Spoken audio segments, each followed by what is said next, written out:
Professor Joe Siracusa, the inaugural Dean of Global Futures with Curtin University there in Perth. Thank you very much for joining us today on our Tech and Sec Weekly. Good afternoon, Chris. Pleasure to be here.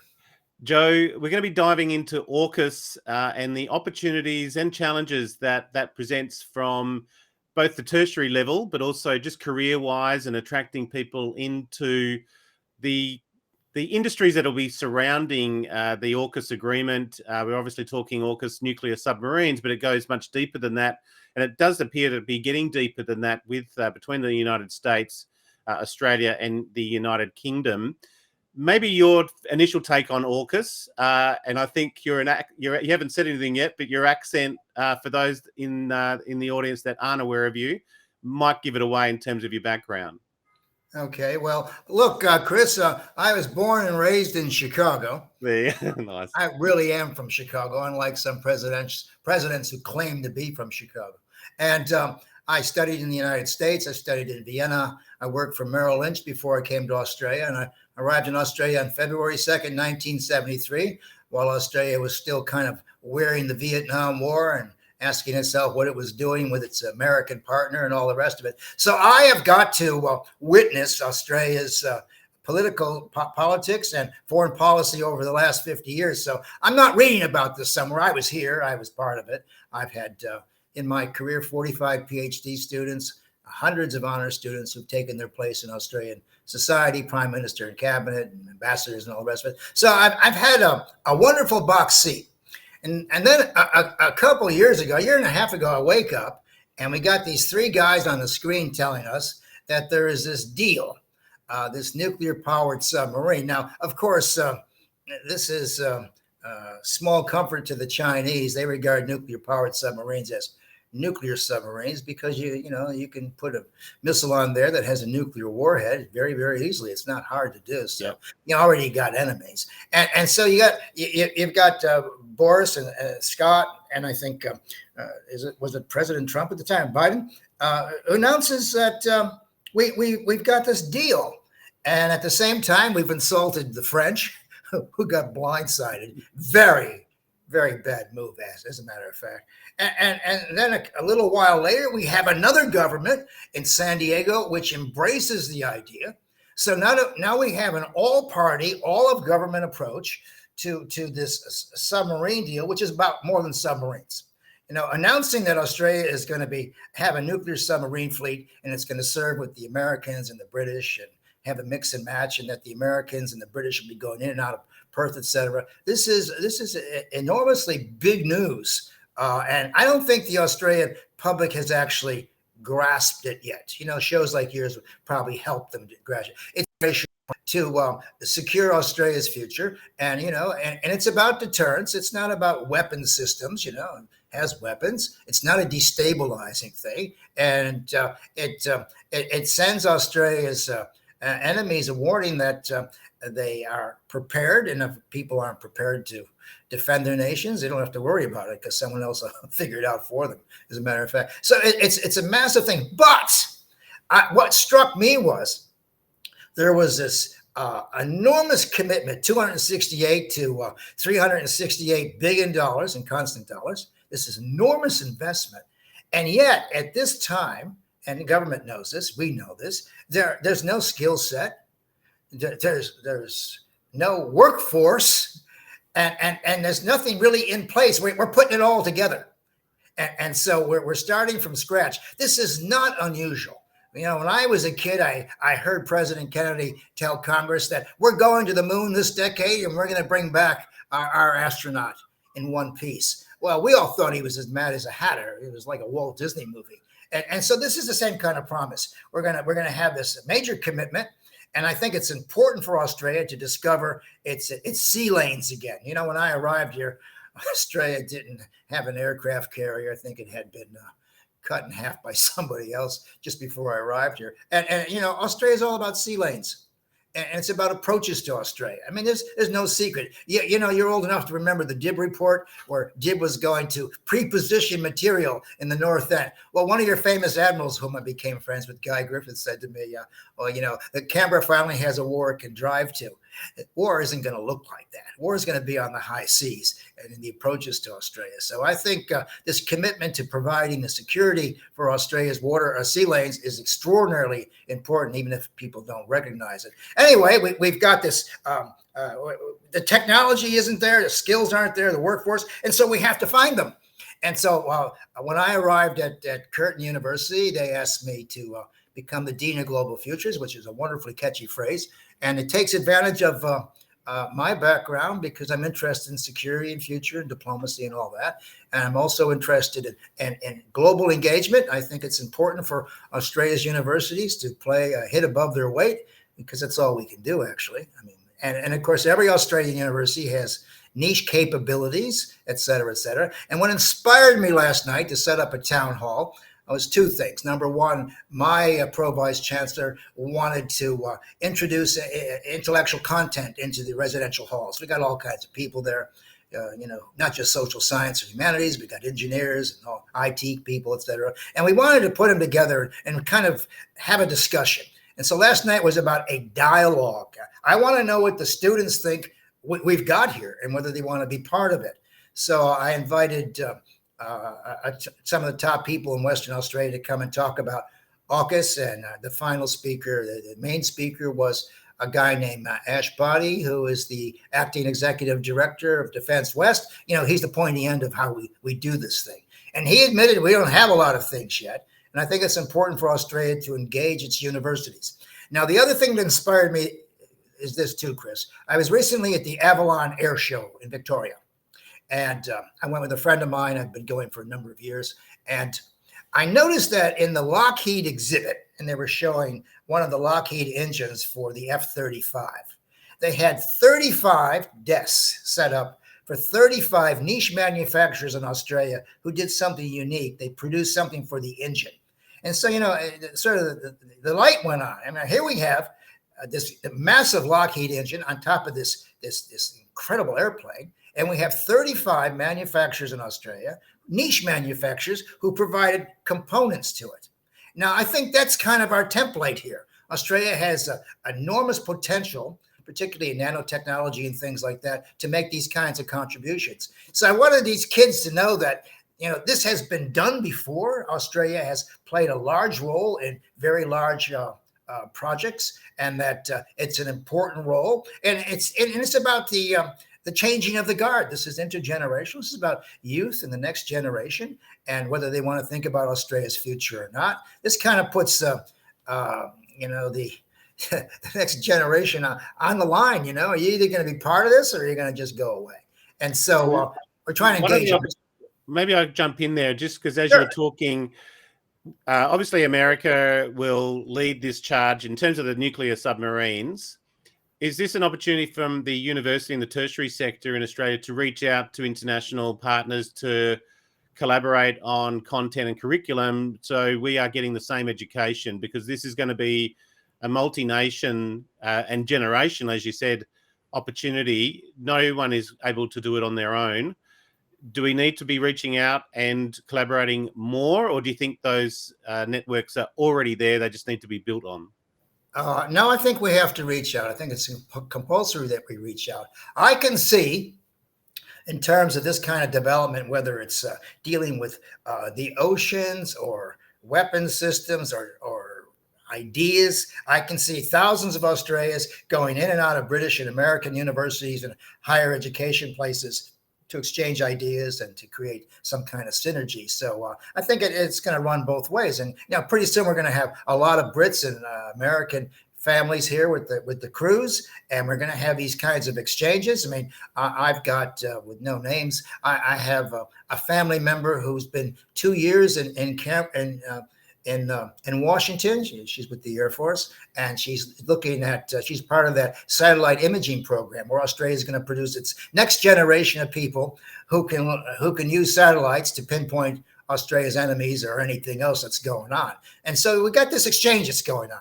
Now, I think, Chris, one of the most interesting things that's going on for the past 20 years, and it hasn't been picked up by anybody, and that is the increasing interoperability of the Australian armed forces with the Americans and the Brits. Now, it's obvious to people who work there, and I got hit right over the head when I was at a briefing by Admiral Harry Harris at Customs House in Sydney, or in Brisbane, and he had on his staff top Australian naval people who were embedded in the staff. So I started asking around, and it turns out there are a lot of Australians embedded in the American staff and vice versa. And we have this interoperability. And with the submarines, we're now moving to the next level, interchangeability.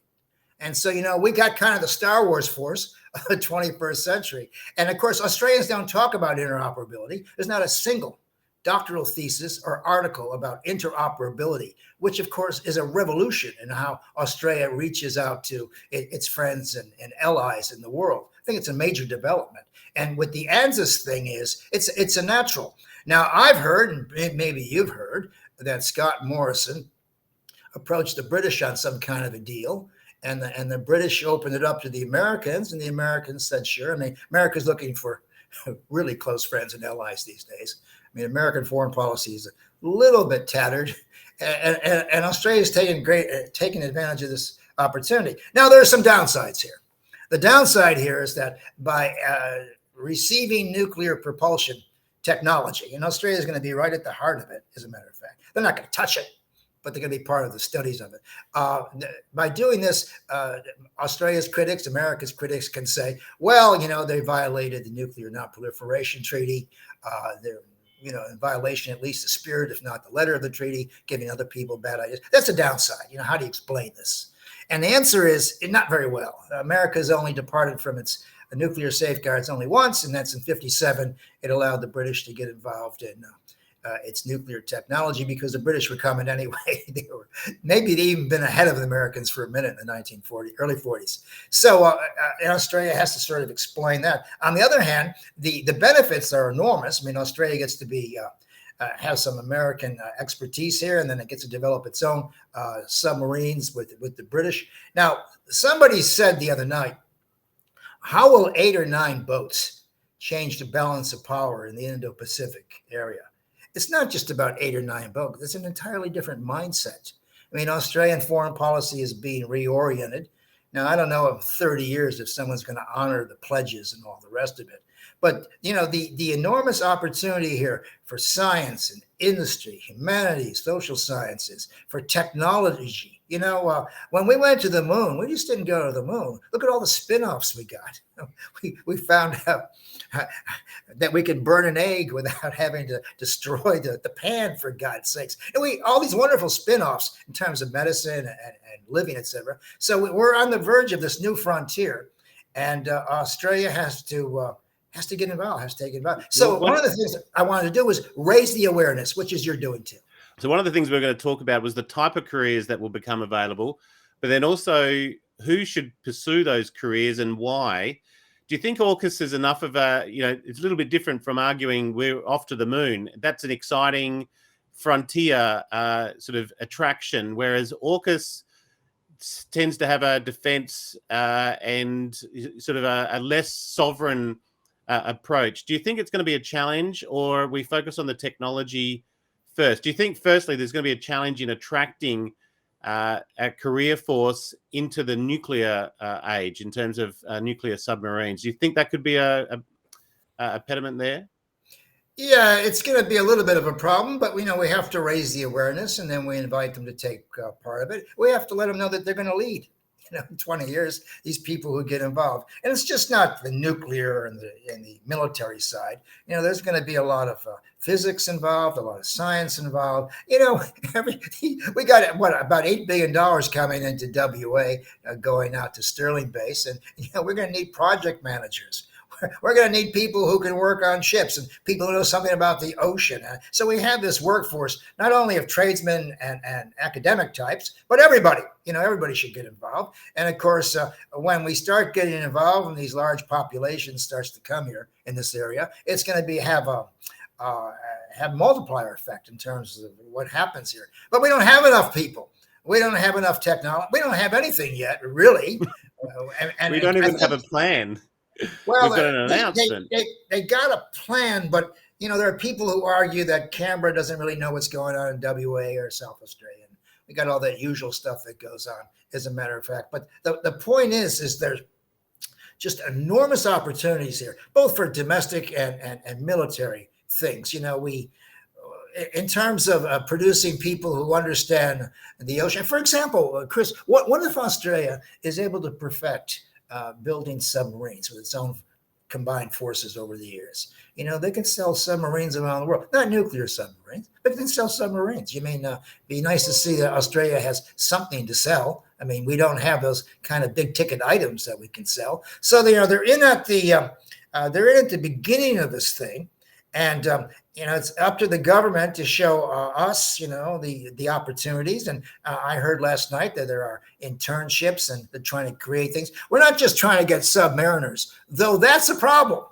I've heard and you've heard that in the past, it's hard to get submariners in Australia because they fail that psychology test. They don't want to go under the water for 3 to 6 months. And, it's hard to find good submariners. So, that's another problem. And how do we get around that? I'm just wondering also the mapping of this. There's discussions around, let's just take AI. If we think about advanced tech and AI, at the moment, the states can't agree on the approach of introducing AI into our schooling system.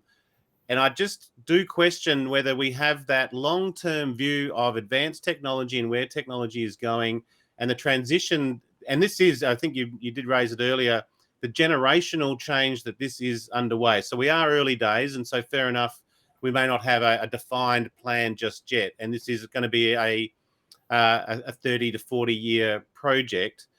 But I'm just wondering, do you see, given you've worked in different states as well, that we have the coordination nationally to introduce and change our national curriculum with AUKUS in mind and projects like AUKUS in mind with 30 years down the track? Because already the new federal government's changed the definitions and priorities of what critical technologies are.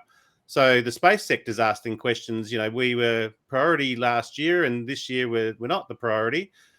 I'm just wondering, do you see gaps within our national curriculum at secondary level that will then feed into tertiary levels in 5 to 10 years? Yeah, I see that there are gaps, and it will require a federally induced program. Now, what Australia needs, in addition to a chief scientist, and it has a chief scientist, it needs an ambassador for this. They need a face, man or a woman who will commit the next 5 to 10 years to becoming the face of this and go all over the country and encourage curriculum change and encourage people to get interested in this, both for domestic and foreign policy reasons, et cetera. And that this is, we have to focus. In America, when we can't solve a problem, we have a drug czar and we have this kind of czar and that kind of czar. And it doesn't always work out. But the point is, you got to get somebody who's the face of this. And we don't have a face in Canberra right now. We don't have an ambassador for the AUKUS concept. I mean, the fact that you and I are talking about AUKUS in terms of non-military application, in terms of non-military careers, is very little known. Most people think this is and this is my fear, is most people think this is a one-off. 8 boats and we're out. Well, this is not how it is. Australia is going to have access to all kinds of propulsion and science and all these barriers are going to fall away, and they're going to be sitting at the high table with the British scientists and military people and political people. I mean, this is Australia's chance to play the big game. And I know from my observations in Australia that everything in this country that counts is accomplished in the corridors of power. And the only way to get to the table, get into the corridor, is to have something to offer. And Australia's got this wonderful geography, which appeases the Americans and the British to no end. And it has all these talented people. And do they want to go in this direction? Since I've been here since 1973, all the bright men and women do what? They do medicine or law.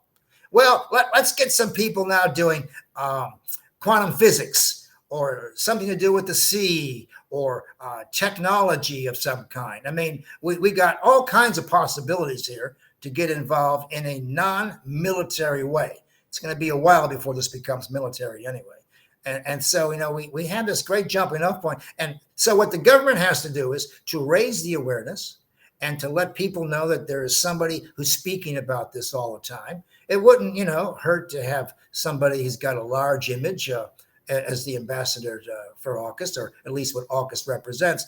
During the 1960s, we planned to go to the moon and spend all that money while we were trying to get out of this war in Vietnam, which was killing American society at a time when American cities were burning, and the civil rights movement and the women's movement and all kinds of movements. I know, I was a student then. And so we were able to go to the moon in a kind of a non-military application. But look, Chris, going to the moon was always about military. Correct. Yeah.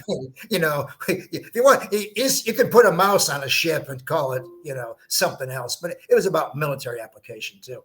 But people could see the wonderment of what was doing. And so if we can go to the moon at the height of the Vietnam War, what else can we do?